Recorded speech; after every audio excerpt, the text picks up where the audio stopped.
December 1997. People in a small town in Pennsylvania, USA, woke up in the middle of the night and their TVs were already on. Every screen had switched to Channel 6 News. The problem was, the station had signed off hours earlier. At 11:30 p.m., the late-night anchor, Mark Ellison, finished the broadcast, shut down the cameras, locked the studio, and went home. Security confirmed it. The lights were off. The doors were locked. But at 2:17 in the morning, televisions across town suddenly began showing a live broadcast from inside the Channel 6 newsroom.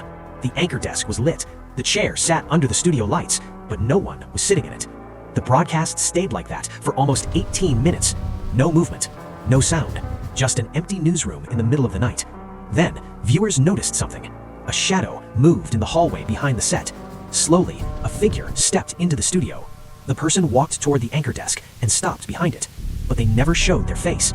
They weren't looking at the camera. They were staring at the empty chair. Then, suddenly the microphone turned on, and a man's voice whispered one sentence. "You shouldn't have buried me there." The broadcast immediately cut to static.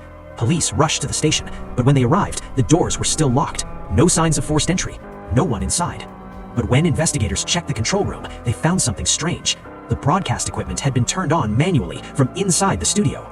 The next morning, police questioned the late-night anchor, Mark Ellison. At first, he denied everything, but eventually, he confessed. Years earlier, Mark had been involved in a hit-and-run accident. A man had died. The case was never solved. Mark admitted he buried the body in a wooded area outside town. That night, police searched the location, and they did find human remains. But investigators discovered something that made the case even stranger. The man viewers heard on the microphone had already been dead for nearly a decade. But one last detail was uncovered.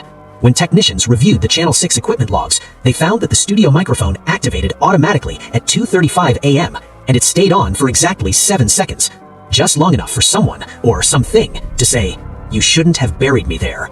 Mark Ellison was later charged for the hit and run that killed the man.